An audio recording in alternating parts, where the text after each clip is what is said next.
Hello everyone, welcome back to code debug and deploy. हम लोग अपनी complete C tutorials with project series के तीसरे वीडियो में आ चुके हैं, जहां पे हम ऑपरेटर्स की बात करेंगे। तो सबसे पहले बात करते हैं कि ऑपरेटर्स होते क्या हैं। तो ऑपरेटर्स क्या होते हैं कि ये हमारे कुछ सिंबल्स होते हैं जो कंपाइलर को एक कुछ परफॉर्म करने के लिए बताते हैं, स्पेसिफिक ऑपरेशंस के बारे में ऑन डेटा और वेरिएबल्स। कहने का मतलब क्या है कि मान लीजिए एडिशन है, तो जो एडिशन का सिंबल है ये बताएगा कि ये जो मेरे बगल में दो नंबर लिखे हैं 5 और 3, इन दोनों का मुझे सम करना है। या जो माइनस का सिंबल होता है ये मुझे ये बताता है कि मुझे सब्सट्रैक्शन करना है। तो इन चीज़ों का के बारे में हम लोग इस सीरीज़ में पढ़ने जा रहे हैं, मतलब इस वीडियो में पढ़ने जा रहे हैं। उसके बाद अब बात करते हैं कि केवल वैल्यू का कर सकते हैं कि हम वेरिएबल्स के साथ भी कर सकते हैं। तो हाँ, हम वेरिएबल्स के साथ भी कर सकते हैं। अगर मैंने यहाँ पे a प्लस बी लिखा तो जो मेरा आंसर आएगा वो इस वाली वैल्यू का और इस वाली वैल्यू का सम आएगा। जो वैल्यू इस वेरिएबल के अंदर इस वेरिएबल के अंदर स्टोर होगी उसका जो आंसर आएगा वो आएगा। और अगर मैंने यहाँ पे लिख दिया a तो उसमें ये दोनों वैल्यू का सम स्टोर हो जाएगा, यानी a की वैल्यू अपडेट हो जाएगी वापस से।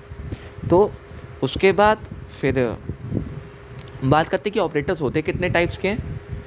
तो अब पहले जो टाइप होती है वो होती है अर्थमेटिक ऑपरेटर्स की।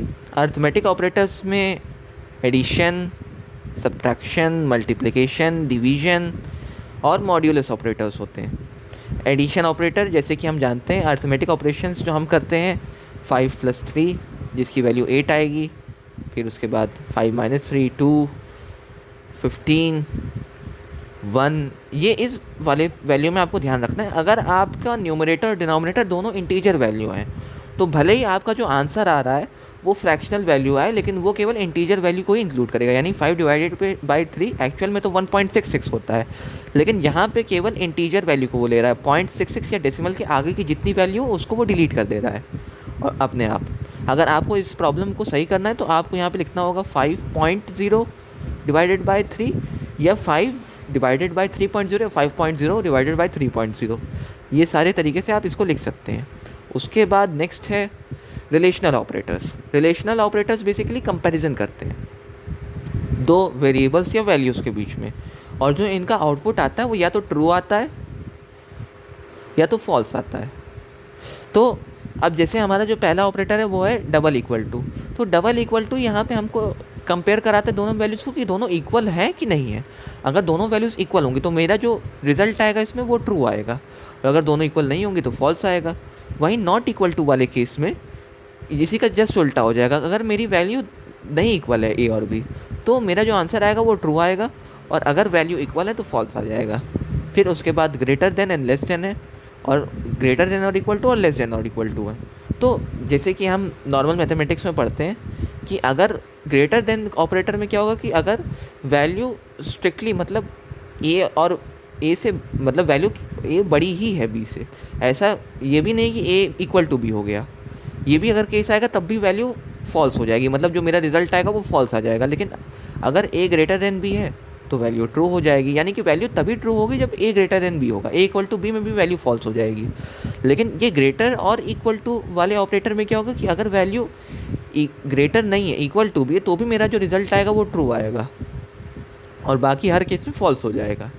यही चीज़ लेस और इक्वल टू में भी है। उसके बाद अब इसका इम्प्लीमेंटेशन देख लेते हैं कंपाइलर पे।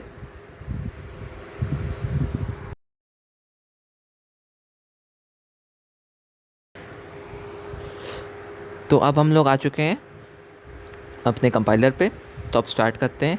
जैसे कि हमने अपने प्रीवियस वीडियो में बात की थी, हमको वेरिएबल को अगर डिक्लेयर करना होता है तो हम लिखते हैं इंट a, b, c, क्योंकि हमको यहाँ पे 3 वेरिएबल्स की ज़रूरत पड़ेगी हर चीज़ को एक्सप्लेन करने के लिए। उसके बाद अब नीचे आते हैं। तो यहाँ पे अब सबसे पहले हम कुछ वैल्यू दे देते हैं इसको। जैसे मैंने a को कुछ वैल्यू दे दी है, a इक्वल टू 13, या 13 नहीं, इसको ले सकते हैं 17। फिर उसके बाद नेक्स्ट मैंने दे दी b को मैंने वैल्यू दे दी 7 वैल्यू हो गई मेरी। अब इसके बाद सबसे पहले बात करते हैं एडिशन ऑपरेटर की। तो अगर मैं यहाँ पे लिखूँ सबसे पहले आपको यहाँ पे एक बात ध्यान देनी है, जिस जगह पे आपको स्टोर करानी है वैल्यू, जिस वेरिएबल में, उस वेरिएबल को आप पहले लिखेंगे। जैसे मुझे यहाँ पे सी में स्टोर कराना है तो मैं सी को पहले लिखूँगा, तो C equal to A plus B. तो अब ये मेरी वैल्यू हो गई। अब मैं क्या करूँगा, नीचे इसको प्रिंट करा लूँगा।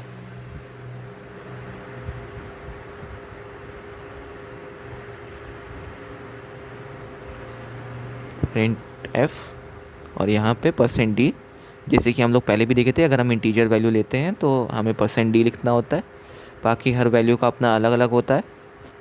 सी की वैल्यू को हम प्रिंट कराएंगे यहाँ पे। अब उसके बाद सेमीकोलन हर जगह पे लगेगा, क्योंकि बिना इसके हमारा काम नहीं होगा। अब उसके बाद हम क्या करते हैं, और ऑपरेटर्स को देख लेते हैं यहाँ पे। जैसे कि सबसे पहले यहाँ पे मैं कमेंट कर दूँ,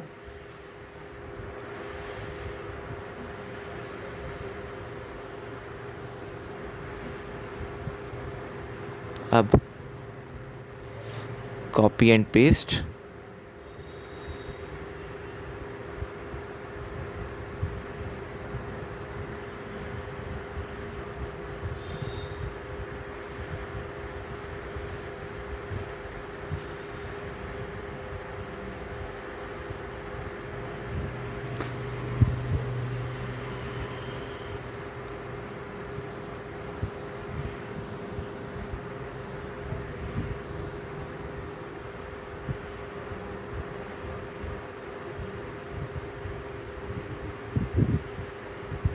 मल्टीप्लिकेशन,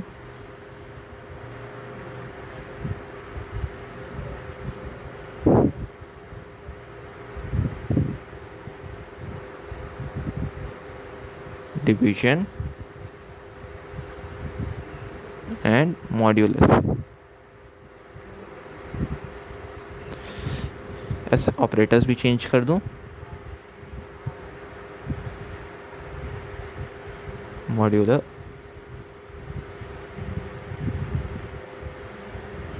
स्लैश मल्टीप्लिकेशन यानी एस्ट्रिक, और यहाँ पे सब्सट्रैक्शन। अब मैं जब इनको रन कराऊंगा,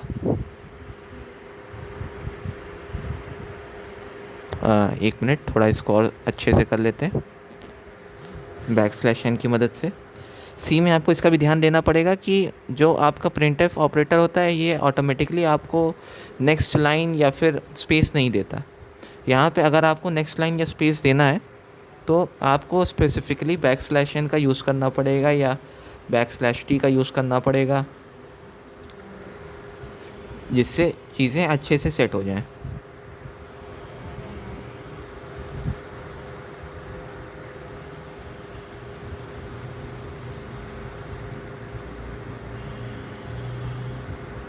अब उसके बाद मैं इसको रन करूँगा तो ये आपको अच्छे से दिखाई देगा। इसे देखिए 17 + 7 24 एडिशन हो गया ये, फिर उसके बाद 10 17 और 7 का सब्सट्रैक्शन हो गया, ये मल्टीप्लिकेशन हो गया, ये इसका डिवीजन हो गया, ये मॉड्यूलस हो गया। अब मॉड्यूलस क्या होता है इसके बारे में समझते हैं।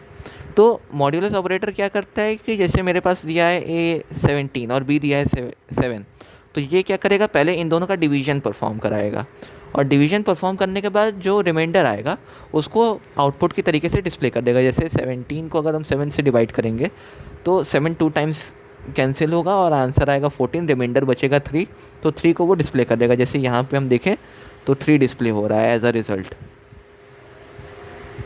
अब उसके बाद ये तो हो गया हमारे अर्थमेटिक ऑपरेटर्स की बात। अब बात करते हैं रिलेशनल ऑपरेटर्स के बारे में। तो चलिए आ जाते हैं इस पे। तो अब इसके बाद जैसे कि मैंने एक चीज़ मैं यहाँ पे ले रहा हूँ, उसका नाम मैं दूंगा if else statement. If else statement मुझे ये बताता है कि यहाँ पे कौन सा कोड मुझे रन कराना है, कौन सा कोड नहीं रन कराना है। अभी मैं आपको बेसिक आइडिया इसके बारे में बता दे रहा हूँ, फिर उसके आगे की चीज़ें मैं आपको नेक्स्ट वीडियो में डिटेल में इसके बारे में बताऊँगा। बस आपको इतना समझना है कि अगर मैं इफ़ के अंदर कोई कंडीशन लिखूँगा और उसका वो ट्रू हो गई तो ये इफ़ वाली स्टेटमेंट चलेगी, और अगर नहीं ट्रू हुई तो इसके अंदर जो मैं ब्रैकेट्स के अंदर लिखूँगा वो चलेगा नहीं, वो चीज़ डेटा स्किप हो जाएगी। तो जैसे मैं यहाँ पे लिखूँगा ए इक्वल टू बी, और यहाँ पे मैं ब्रैकेट्स ओपन करूँगा, कर्ली ब्रेसेस, उसके बाद यहाँ पे मैं बंद कर दूँगा इनको। तो अब यहाँ पे जैसे कि मैंने लिखा प्रिंट एफ ट्रू, तो अब अगर ए और बी बराबर होंगे तो ये इफ़ वाली स्टेटमेंट चलेगी, नहीं तो नहीं चलेगी। तो अगर एक बार इसको रन करके देखते हैं, देखिए नहीं चली ये स्टेटमेंट, इसका मतलब है कि ए और बी इक्वल नहीं है, और जो कि ट्रू भी है, ए और बी इक्वल नहीं है, ए 17 है, बी 7 है। अब मैं यहीं पे लिख देता हूँ नॉट इक्वल टू का यूज़ कर लेता हूँ रिलेशनल ऑपरेटर में, जैसे कि मैंने यहाँ पे यूज़ कर लिया नॉट इक्वल टू का, ये नॉट इक्वल टू का सिंबल है। अब मैं इसको रन कराऊँगा तो अब ये कंडीशन चल जाएगी, ट्रू मुझे शो होने लगा। रीज़न ये है उसका, क्योंकि यहाँ पे ट्रू तब होगा जब दोनों वैल्यूज़ इक्वल नहीं होंगी, अगर वैल्यू इक्वल होती तो नहीं चलता। अब इसी का मैं आपको दिखाऊँ, अगर मैं यहाँ पे बी की जगह यहाँ 17 लिख दूँ तो अब ये स्टेटमेंट फिर नहीं चलेगी, क्योंकि ए और 17 इक्वल है। देखिए नहीं चली ये स्टेटमेंट। तो इस तरीके से हमारे रिलेशनल ऑपरेटर्स होते हैं, ये कंपेयर कराते हैं वैल्यूज़ को। जैसे कि अगर मैं यहाँ पे 7 लिख के यहाँ पे ग्रेटर देन की वैल्यू लगाऊं, ए ग्रेटर देन 7 की, और फिर इसको रन कराऊंगा तो ट्रू हो गया, क्योंकि ए बड़ा है 7 से। लेकिन अगर मैं यहीं पे 17 लिख दूं और तब रन कराऊं तो अब ये रन नहीं करेगा, क्योंकि 17 इक्वल है, इसको भी ये फॉल्स केस की तरह लेगा। लेकिन अगर मैं यहाँ पे ग्रेटर देन इक्वल टू का सिंबल लगा दूँ,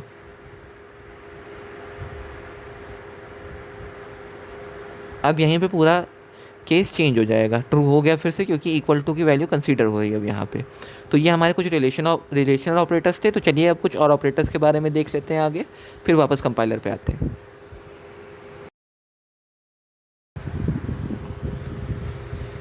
तो अब हम लोग आगे बढ़ते हैं। ये रिलेशनल ऑपरेटर्स हो गया।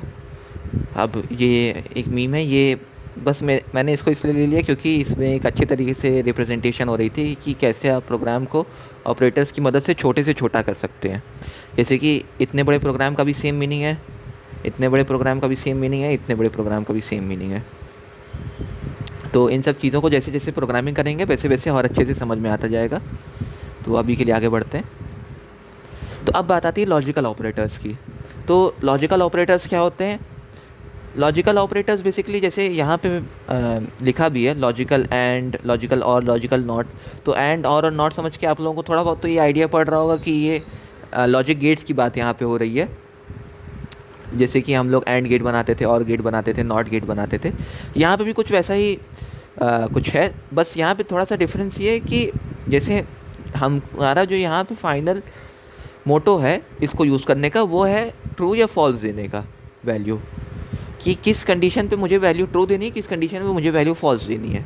तो अब कभी कभी होता है कि केवल मुझे एक सिंगल कंडीशन के बेसिस पे ही रिज़ल्ट नहीं देना है। मुझे हो सकता है कि जैसे कि मुझे मल्टीपल कंडीशन को चेक करना हो। जैसे मुझे चेक करना हो कि एज जो मेरी है वो सबसे पहली बात तो नेगेटिव हो, मतलब 3 हो, और दूसरा मुझे ये भी चेक करना है कि जो मेरी वैल्यू हो वो भी 7 हो। तो यहाँ पे मैं क्या करूँगा कि यहाँ पे डबल एंड का सिंबल बना दूँगा। तो क्या होगा कि ये मेरी दोनों कंडीशन चेक होगी। अगर दोनों कंडीशन ट्रू होंगी तभी मेरा जो आंसर होगा वो ट्रू होगा, नहीं तो बाकी सारे केस में मेरा आंसर फॉल्स हो जाएगा। और में हम लोग क्या करते हैं, और गेट में मेरा जो आंसर होता है वो अगर एक भी कंडीशन ट्रू है तो ट्रू हो जाएगा, अगर सारी की सारी कंडीशन फॉल्स होंगी तभी फॉल्स होगा। और उसके बाद बात करते हैं लॉजिकल नॉट की। तो लॉजिकल नॉट क्या है कि अगर मैंने उसको ट्रू दिया तो मुझे जो आंसर देगा वो फॉल्स देगा। अगर मैंने जो उसको कंडीशन दी वो फॉल्स दी तो मुझे आंसर ट्रू देगा उसका। ये उसका बेसिक कंडीशन होती है। उसके बाद बात आती है असाइनमेंट ऑपरेटर्स की। असाइनमेंट ऑपरेटर्स हम लोग ना जानते हुए भी अभी तक कई बार यूज़ कर चुके हैं। इक्वल टू का सिंबल हम लोग कई बार इस्तेमाल कर चुके हैं, जैसे कि एज इक्वल टू 13, हम लोग अपने प्रीवियस वीडियो में भी इसको यूज़ किए थे, उसके प्रीवियस वीडियो में भी इसको यूज़ किए थे। जैसे यहाँ पे दिया भी हुआ है ए इक्वल टू 10, तो ये मुझे ये बता रहा है कि जो ए नाम के वेरिएबल है इसकी वैल्यू, इसमें 10 वैल्यू को असाइन कर दो।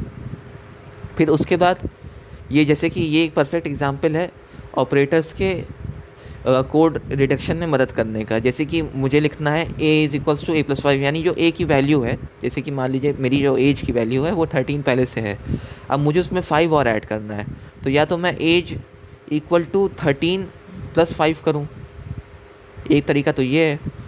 एक तरीका और है कि मैं सीधे लिख दूँ ए प्लस इक्वल टू 5, या एक तरीका इसमें और होता है a is equals to A plus 5 कर दूँ इसको, या ये लिखने से अच्छा है कि मैं यहाँ पे लिख दूँ ए प्लस इक्वल टू 5। तो यहाँ पे क्या होगा, ये ऑटोमेटिकली समझ जाएगा कि मुझे वैल्यू को अपडेट नहीं करना है, मुझे वैल्यू में 5 को ऐड करना है।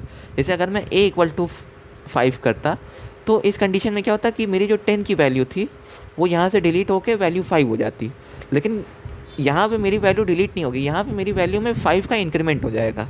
सेम माइनस इक्वल टू जब हम यूज़ करेंगे तो 5 का डिक्रीमेंट हो जाएगा। मल्टीप्लिकेशन इक्वल टू इस्तेमाल करेंगे, हैशटैग इक्वल टू, तो जो हमारा आंसर होगा उसमें 5 का मतलब 10 में 5 का मल्टीप्लिकेशन हो जाएगा, आंसर 50 हो जाएगा। फिर यहाँ पे स्लैश और इक्वल टू का इस्तेमाल करेंगे तो फिर जो मेरी वैल्यू होगी वो 5 से डिवाइड हो जाएगी। मॉड्यूलो इक्वल टू का इस्तेमाल करेंगे तो यहाँ पे क्या होगा कि जो मेरी वैल्यू होगी उसमें 10 का डिवीजन, उसमें जैसे 3 है यहाँ पे तो 3 का डिवीजन होगा, और जो मेरा रिमाइंडर आएगा वो मेरी वैल्यू हो जाएगी। उसके बाद नेक्स्ट चलते हैं, तो यहाँ पे बात आती है इंक्रीमेंट एंड डिक्रीमेंट ऑपरेटर्स की। इंक्रीमेंट ऑपरेटर क्या करता है कि मुझे 5 नहीं ऐड करना है, मुझे सिंगल वैल्यू ऐड करनी है। तो मैं यहाँ पे लिख दूँगा ए प्लस प्लस या प्लस प्लस ए। तो ये जो मेरी स्टेटमेंट होगी ये इक्विवेलेंट होगी कि मैं लिखूँ ए इक्वल टू ए प्लस 1, या फिर मैं लिखूँ ए प्लस इक्वल टू 1। इन दोनों स्टेटमेंट्स के इक्विवेलेंट ये स्टेटमेंट होगी। तो ये हमको एक स्पेशल यहाँ पे चीज़ मिल जाती है। लेकिन अब यहाँ पे दो स्टेटमेंट क्यों बनाई गई, ए प्लस प्लस और प्लस प्लस ए क्यों बनाया गया, तो ये बता रहा है कि अगर मान लीजिए मुझे किसी ब्रैकेट के अंदर किसी दूसरे स्टेटमेंट में इसका यूज़ करना है, तो सबसे पहले ये जो ए की वैल्यू हो गई ये यूज़ हो जाएगी, उसके बाद इसमें 1 का इंक्रीमेंट होगा। लेकिन ये मुझे ये बता रहा है कि पहले मेरा इंक्रीमेंट होगा 1 का, उसके बाद मेरी ए की वैल्यू यूज़ की जाएगी जहाँ पे भी मुझे इसका यूज़ करना होगा। इसके बारे में हम कुछ अच्छे अच्छे एग्जांपल्स देखेंगे आगे। तो फिर अब नेक्स्ट चलते हैं। अब बात आती है बिटवाइज ऑपरेटर्स की। बिटवाइज ऑपरेटर्स की बात करें तो जैसे कि हमारे पास बिट्स होती हैं, जैसे हमारे पास बाइनरी नंबर्स होते हैं 0 और 1, इसी के बेसिस पे हम बिट्स बनाते हैं अपनी। तो जैसे कि आप लोगों ने अगर कभी देखा हो तो एक डेसिमल टू बाइनरी कन्वर्जन होता है। जैसे 2 है तो 2 की अगर हम बाइनरी में कन्वर्जन करेंगे तो इसका इक्विवेलेंट होगा 1 0, या फिर अगर हम 3 करेंगे तो 3 की वैल्यू हो जाएगी 1 1। तो ये हम इसको कहते हैं बाइनरी नंबर। तो जब हमको इन बाइनरी नंबर्स में मैनिपुलेशन करना होता है तो हम बिट वाइज ऑपरेटर्स का यूज़ करते हैं, क्योंकि यहाँ पे हमारे नॉर्मल अर्थमेटिक्स में जो ऑपरेटर्स होते हैं वो बहुत ज़्यादा यूज़फुल नहीं हो पाते। तो जैसे कि यहाँ पे एक हमारा एंड ऑपरेटर है, तो एंड ऑपरेटर मुझे ये बोलता है कि अगर मेरा पहला नंबर और दूसरा नंबर 0 नहीं है, 0 से बड़ा है, यानी कोई भी पॉजिटिव नंबर है, तो मेरा जो आंसर आएगा वो भी पॉजिटिव नंबर आएगा। यहाँ पे थोड़ा सा एक चीज़ और समझने वाली है, जो थोड़ी सी कह सकते हैं कि थोड़ी सी इसमें ध्यान देना पड़ेगा। जैसे कि जो सी में ट्रू का मतलब होता है 1 और फॉल्स का मतलब होता है 0, लेकिन ट्रू का मतलब केवल 1 नहीं होता। ट्रू का मतलब होता है सारी पॉजिटिव वैल्यूज़, लेकिन फॉल्स का मतलब सिर्फ 0 होता है। तो अगर मेरा जो आउटपुट आ रहा है वो 1 आ रहा है तो 1 इज़ इक्विवेलेंट टू ट्रू, या फिर कोई भी पॉजिटिव नंबर आ रहा है तो उसको मैं ट्रू की तरह देखूंगा। लेकिन अगर मेरा जो रिज़ल्ट आ रहा है वो 0 आ रहा है तो इसको मैं फॉल्स की तरीके से देखूंगा। तो अब यहाँ पे क्या है, 5 और 3 दोनों पॉजिटिव नंबर्स हैं, तो दोनों को मैं एज अ नंबर यहाँ पे नहीं देख रहा हूँ, एज अ ट्रू स्टेटमेंट यहाँ पे देख रहा हूँ, तो जो मेरा आंसर भी आएगा वो भी ट्रू स्टेटमेंट आएगा। सेम और के साथ भी है, और में भी 5 और 3, अगर मैं यहाँ पे अगर इस कंडीशन पे मैं यहाँ पे एक में भी 5 एंड 0 लिख देता तो जो मेरा आंसर होता वो हमेशा 0 आता।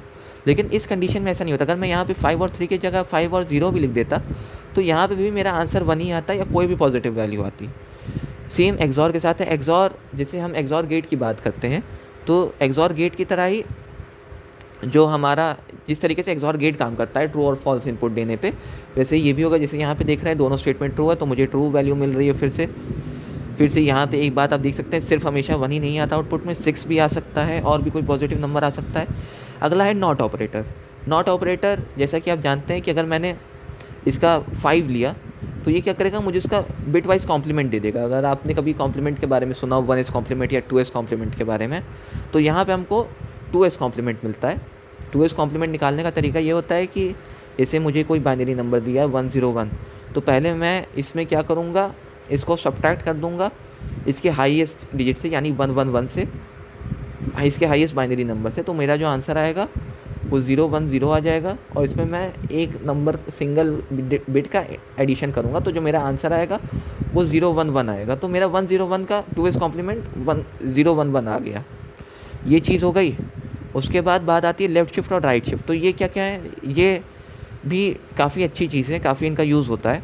तो जैसे कि यहाँ पे मैंने लिखा है 5 स्मॉलर देन 1, तो यहाँ पे क्या होगा कि पहले मैं 5 की बाइनरी लूँगा, तो 5 की बाइनरी होती है 101। अब ये जो बाइनरी है इसमें ये बताया जा रहा है मुझे 1 का मतलब ये बताया जा रहा है कि इसको मुझे लेफ़्ट साइड पे शिफ्ट करना है, एक एक बिट को लेफ़्ट साइड पे शिफ्ट करना है। तो यहाँ पे क्या होगा कि जैसे यहाँ पे 0 है, यहाँ पे 1 है, तो मैं क्या करूँगा कि यहाँ पे लिख दूँगा 010। तो अब ये जो मेरा आंसर होगा, अब जैसे ये जो मेरा ये 3 की बाइनरी है, तो अब जो मेरा आंसर आएगा लेफ़्ट शिफ्ट में वो 5 की जगह 3 आ जाएगा। यानी अगर मैं ये लिखता हूँ लेफ़्ट शिफ्ट में तो जो मेरा आंसर आएगा वो कुछ और आएगा। एक मिनट, शायद यहाँ पे थोड़ी मिसप्रिंट है, इसको मैं सही कर दूँगा। बाकी राइट शिफ्ट में भी सेम काम होता है, राइट शिफ्ट करूँगा तो ये दूसरी साइड शिफ्ट होगा। लेकिन यहाँ पे हमको एक बात का और ध्यान देना है कि हमेशा ऐसा नहीं है कि यहाँ पे 0 ही आएगा, या यहाँ पे अगर मैं इसको राइट शिफ्ट करूँगा तो यहाँ पे भी मुझे 010 ही मिलेगा। हो सकता है मुझे यहाँ पे 1 मिल जाए, या हो सकता है मुझे यहाँ पे कोई और दूसरी वैल्यू मिल जाए। तो इन सब चीज़ों का भी आपको ध्यान देना है। ये जो पूरा कॉन्सेप्ट है लेफ़्ट शिफ्ट और राइट शिफ्ट का, ये इलेक्ट्रॉनिक्स का है, तो इसको भी हमें ध्यान देना होगा। अब नेक्स्ट चलते हैं। उसके बाद बात आती है टर्नरी ऑपरेटर्स की। तो हमारे पास अभी सी में टर्नरी ऑपरेटर एक ही है, ये हमारा काफ़ी यूज़फुल ऑपरेटर है। इसका एक और हम रिप्रेजेंटेशन देखेंगे ऑपरेटर की तरीके से नहीं, एक स्टेटमेंट की तरीके से अपने अगले वीडियो में, जब हम इफ़ एल्स स्टेटमेंट की बात करेंगे। तो यहाँ पे ये बोल रहा है कि जैसे मैं यहाँ पे पहले अपनी स्टेटमेंट 1 लिखूँगा, फिर स्टेटमेंट 2 लिखूँगा, फिर स्टेटमेंट 3 लिखूँगा। तो क्या होगा कि अगर मेरी जो पहली स्टेटमेंट है ये ट्रू निकली तो मेरी दूसरी स्टेटमेंट रन हो जाएगी, तीसरी स्टेटमेंट स्किप हो जाएगी। नहीं, अगर यहाँ पे मेरा जो आंसर आया वो फॉल्स आ गया तो मेरी तीसरी स्टेटमेंट रन होगी, दूसरी स्टेटमेंट स्किप हो जाएगी। ये इस ऑपरेटर का बेसिकली वर्क है, क्योंकि यहाँ पे हम 3 अलग अलग वेरिएबल्स देते हैं और अलग अलग, या फिर कह सकते हैं अलग अलग स्टेटमेंट्स देते हैं, इसलिए इसको टर्नरी ऑपरेटर कहा जाता है। बाकी जो हमने अभी तक प्रीवियसली लिखे वो या तो यूरिनरी थे या तो बाइनरी ऑपरेटर्स थे। फिर उसके बाद अब बात आती है स्पेशल ऑपरेटर्स की। स्पेशल ऑपरेटर्स कुछ स्पेसिफिक ऑपरेटर्स हैं जो सी में हमको मिले हुए हैं, जैसे कि साइज़ ऑफ, एंड और ये एस्टिक। तो अब साइज़ ऑफ की सबसे पहले बात कर लेते हैं। तो साइज़ ऑफ जो हमारा ऑपरेटर है ये हमें ये बताता है, इसमें अगर मैं कोई भी वेरिएबल दूंगा तो वो मुझे इसका साइज़ बता देगा कि मेमोरी में ये वेरिएबल अभी कितना साइज़ ले रहा है। ये मेमोरी साइज़ ऑफ वेरिएबल बताता है। अब यहाँ पे आप लोगों को कन्फ्यूजन हो रहा हो कि ये एंड और ये एस्टिक तो हम लोग पहले ही पढ़ चुके हैं, ये शायद मल्टीप्लिकेशन का होता है, ये एंड हम लोग पढ़े हैं, शायद बिटवाइज में पढ़े थे। हाँ, बिटवाइज में ये एंड पढ़ चुके हैं। तो यहाँ पे ये कैसे डिफरेंट है, तो अगर मैं आपको इसका जो कंपैरिजन है वो एज एन ऑपरेटर करा रहा हूँ, मतलब कहने का कि अगर मैं यहाँ पे 2 वैल्यू दे दूँ A एंड B, तब तो ये मेरा बिटवाइज ऑपरेटर की तरह ये एंड काम करेगा। लेकिन अगर मैं यहाँ पे लिख दूँ एंड बी, यानी एक बाइनरी ऑपरेटर की तरीके से तो ये एक बिटवाइज ऑपरेटर की तरह काम कर रहा है, लेकिन एक यूरिनरी ऑपरेटर की तरीके से ये एक स्पेशल ऑपरेटर का काम कर रहा है, जो मुझे actual address of this variable बताएगा। यानी कि जैसे कि हमने पहले भी बात की इस पर वेरिएबल्स के बारे में कि वेरिएबल्स निकनेम्स होते हैं मेमोरी स्पेसेस के। तो अगर मैंने यहाँ पे एंड लगा दिया, इसको हम लोग बेसिकली एड्रेस ऑफ बोलते हैं, तो ये मुझे इस वेरिएबल का एक्चुअल एड्रेस शो करने लगा कि मेमोरी में ये जो मेमोरी एड्रेस है ये किस एक्चुअल नेम से स्टोर है।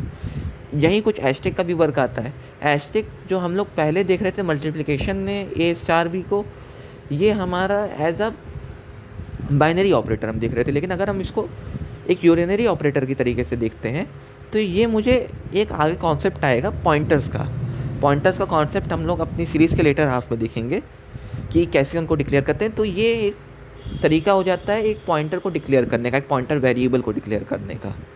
तो इस पे अभी नहीं बात करेंगे, इस पे हम लोग आगे की वीडियोस में बात करेंगे इस स्पेसिफिक पॉइंटर पे।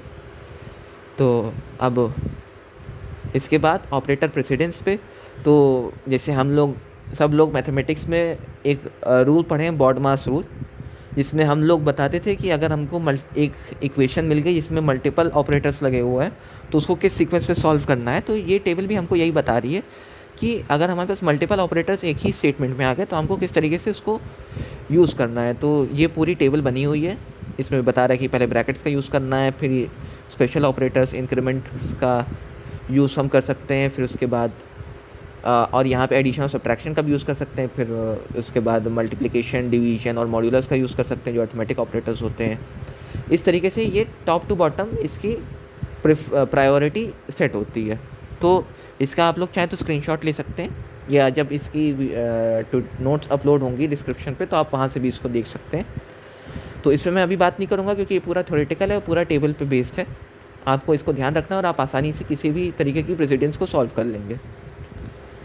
उसके बाद अब टाइम आ गया है वापस से कंपाइलर पर जानने का, जिससे जितने हम लोग और ऑपरेटर्स को देखे हैं उसके बारे में भी थोड़ा फोकस कर लें। ओके, तो अब फिर से अपने बाकी ऑपरेटर्स को भी देख लेते हैं। तो अब हम लोग बात करेंगे लॉजिकल ऑपरेटर्स की। तो यहाँ पे फिर से ये जो इफ़ वाला केस मैंने लिया था, इसको एक बार फिर से कॉपी कर लेते हैं यहाँ पे। ये यहाँ से मैंने लिया इसको,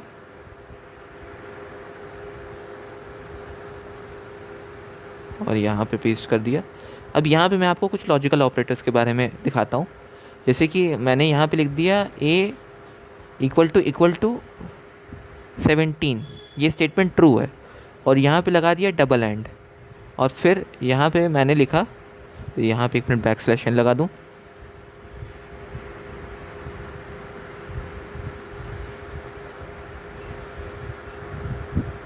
यहाँ पे भी बैकस्लैश एन। अब डबल एंड करके मैंने लिख दिया यहाँ पे b इक्वल टू 7। अब दोनों स्टेटमेंट्स ट्रू हैं। तो अब इसको अगर मैं रन कराऊंगा तो ट्रू दोनों चल गया। लेकिन अब मैं आपको एक चीज़ और दिखाता हूँ।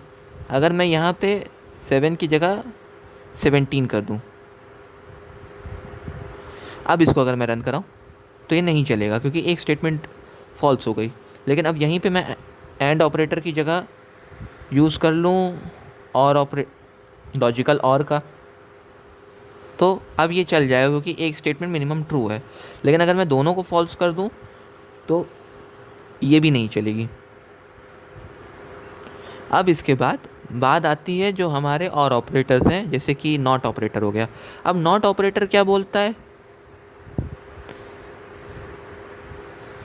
ए, या फिर इसको आप लिख सकते हैं नॉट ए। अब यहाँ पे क्या होगा कि ए एक पॉजिटिव वैल्यू है तो इसको ट्रू की तरीके से ट्रीट किया जाएगा। लेकिन अगर मैंने यहाँ पे नॉट लगा दिया है तो ये स्टेटमेंट फॉल्स हो जानी चाहिए। ये देखिए स्टेटमेंट फॉल्स हो गई। तो नॉट ऑपरेटर का काम क्या होता है, ट्रू को फॉल्स बना देगा, फॉल्स को ट्रू बना देगा। तो ये हमारे कुछ लॉजिकल ऑपरेटर्स थे।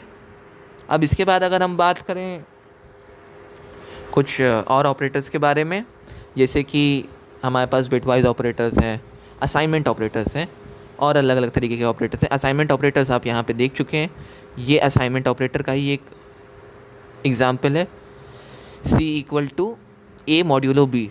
तो यहाँ पे ये जो इक्वल टू है ये असाइन कर रहा है वैल्यू को। अब यहीं पे कुछ और इसके एप्लीकेशंस को देख लेते हैं। यहाँ पे हम इसको ट्रू कर देते हैं, ए लिख देते हैं यहाँ पे, तो ये ऑलवेज ट्रू हो जाएगा। अब फिर यहाँ पे देखते हैं सी प्लस इक्वल टू 10, तो जो सी की लेटेस्ट वैल्यू होगी उसमें 10 का इंक्रीमेंट हो जाना चाहिए। अब जस्ट अ सेकेंड, सॉरी मैंने प्रिंट नहीं किया।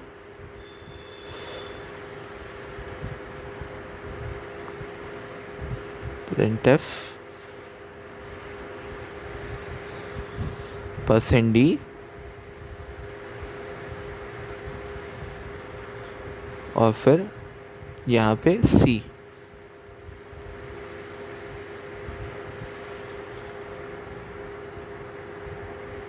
यहाँ पे \n, और अब इसको रन कराते हैं। तो यहाँ पे देख सकते हैं सी की जो लेटेस्ट वैल्यू थी वो 3 थी, अब ये 13 हो गई। यहाँ पे हमको इस बात का ध्यान रखना है कि यहाँ पे जो वेरिएबल्स हैं, जैसे कि सी वेरिएबल है, जब मैं इसका बार बार यूज़ कर रहा हूँ तो इसकी वैल्यू ओवर राइट होती चली जा रही है। जैसे कि हमने पहले वीडियो में बात किया था कि एक स्ट्रक्चर ओरिएंटेड लैंग्वेज है, तो यहाँ पे भी ये चीज़ साफ साफ दिखाई दे रही है कि यहाँ पे एक सीक्वेंस में प्रोग्राम रन हो रहा है। यानी कि सबसे पहले मेरे पास सी की कुछ और वैल्यू थी, उसके बाद मेरे पास सी की कुछ और वैल्यू हुई, उसके बाद सी की कुछ और वैल्यू हुई, उसके बाद सी की कुछ और वैल्यू हुई। तो प्रिंटएफ को मेरे आगे की वैल्यू से कोई मतलब नहीं है, उसके पहले सी की वैल्यू क्या थी, उस टाइम पे सी की वैल्यू क्या थी, वो उसी से उसको मतलब है। जैसा कि आप यहाँ पे बार बार हर बार देखते चले जा रहे हैं। ये बात हो गई असाइनमेंट ऑपरेटर्स की। जिसके बाद बिट वाइज ऑपरेटर्स होते हैं, स्पेशल ऑपरेटर्स होते हैं। तो अगर हम बिट वाइज ऑपरेटर को एक बार देखें, हम इसी स्टेटमेंट में एक बार इसको देख लेते हैं। जैसे कि मैंने लिखा ए एंड बी, तो अब जो मेरा आंसर आना चाहिए वो ट्रू आना चाहिए। तो अब देखते हैं, तो अब जो मेरा आंसर आया यहाँ पे ट्रू आया, इसलिए मेरी कंडीशन रन कर गई। लेकिन अगर मैं यहाँ पे एक नॉट लगा देता हूँ तब देखते हैं क्या होता है। अब मैंने इसको फॉल्स कर दिया है, अब मैं इसको रन कराऊंगा तो जो मेरा रिज़ल्ट आएगा देखिए अब नहीं चला, क्योंकि ये एंड गेट की तरह वर्क कर रहा है। इसी तरीके से और भी तरीके होते हैं, जैसे कि लेफ़्ट शिफ्ट और राइट शिफ्ट होते हैं। अगर मैं आपको लेफ़्ट शिफ्ट और राइट शिफ्ट का डेमोन्स्ट्रेशन दूं तो सी पे ही दे सकते हैं इसको, क्योंकि हम सी को बार बार यूज़ कर रहे हैं इसी काम के लिए। तो देखते हैं सी पे ही एक बार। तो अब यहाँ पे इसको पेस्ट कर देंगे और यहाँ पे देख लेते हैं। तो हम यहाँ पे एक और आपको चीज़ दिखाता हूँ, मैं सेम वेरिएबल का यूज़ इक्वेशन में करके सेम वेरिएबल में उसकी डेटा अपडेट कर सकता हूँ। जैसे कि मैंने यहाँ पे सी शिफ्ट 2 कर दिया। अब देखते हैं कि मेरा आंसर क्या आता है।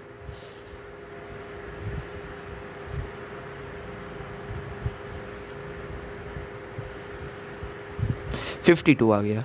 जैसा कि आपने देखा बिट्स शिफ्ट हो गई।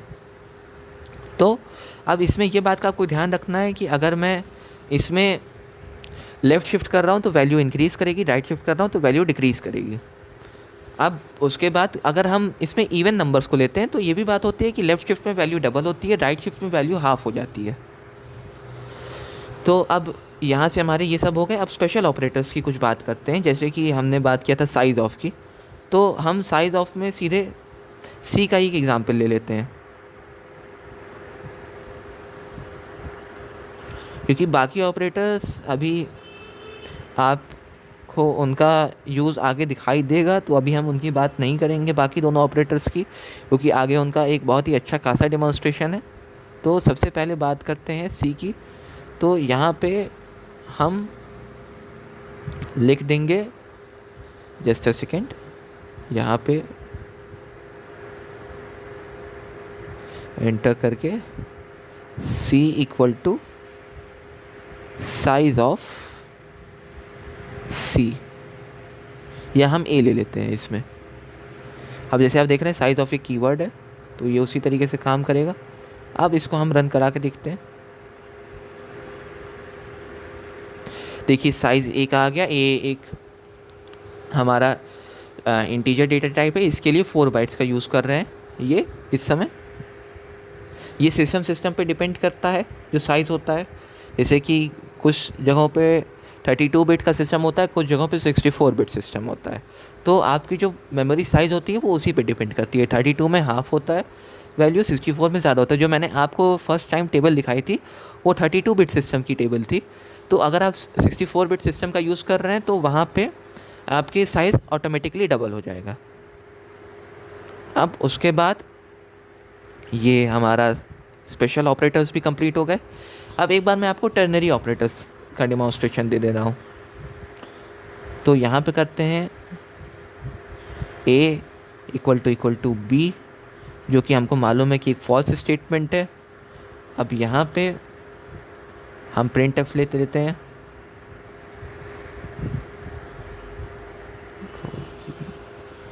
अब यहाँ पे आके इसको लिख लेते हैं b कोलन कंट्रोल v। अब यहाँ पे इसमें ट्रू और फॉल्स लिख लेते हैं।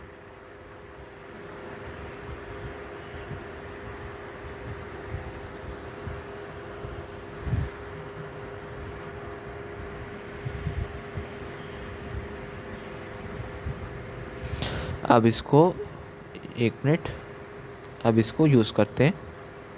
अब जैसे कि यहाँ पे मुझे दूसरी स्टेटमेंट चलती हुई दिखाई देनी चाहिए, फॉल्स स्टेटमेंट।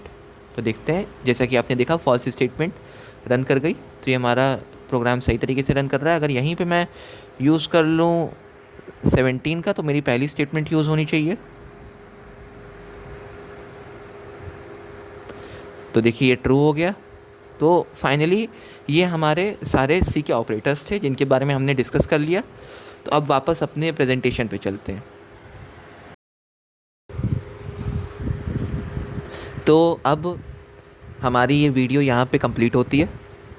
इसी के साथ ये कुछ प्रैक्टिस क्वेश्चंस यहाँ पे मैंने आप लोगों के लिए बनाए हैं, इसको आप लोग एक बार प्रैक्टिस करके देख लीजिएगा। और एक और बात, अब जो हमारे नेक्स्ट वीडियो आएगा उसमें हम कॉम्पिटिटिव प्रोग्रामिंग के भी कुछ क्वेश्चंस को अटेम्प्ट करेंगे। अभी तक मैं इसलिए आप लोगों को कॉम्पिटिटिव प्रोग्रामिंग के क्वेश्चंस नहीं करवा रहा था क्योंकि आप लोगों को मिनिमम कुछ थ्रेशोल्ड नॉलेज चाहिए सी प्रोग्रामिंग की, कोई भी कॉम्पिटिटिव प्रोग्रामिंग का क्वेश्चन चूज़ करने के लिए। तो जो मेरा नेक्स्ट वीडियो होगा उसमें वो पूरी थ्रेशोल्ड कंप्लीट हो जाएगी। जो मैं आपको कॉम्पिटिटिव प्रोग्रामिंग कराऊंगा वो कोड शेफ प्लेटफॉर्म पे करवाऊंगा। तो अगर आप लोग चाहें तो अभी अपना अकाउंट बना सकते हैं उस पर, और उसके बाद कल मैं आपको अच्छे से उसकी गाइडेंस दूंगा। तो तब तक के लिए थैंक यू फॉर वॉचिंग। अगर वीडियो पसंद आया तो उसको लाइक कीजिए, शेयर कीजिए और चैनल को सब्सक्राइब कीजिए। Thank you for watching code debug and deploy.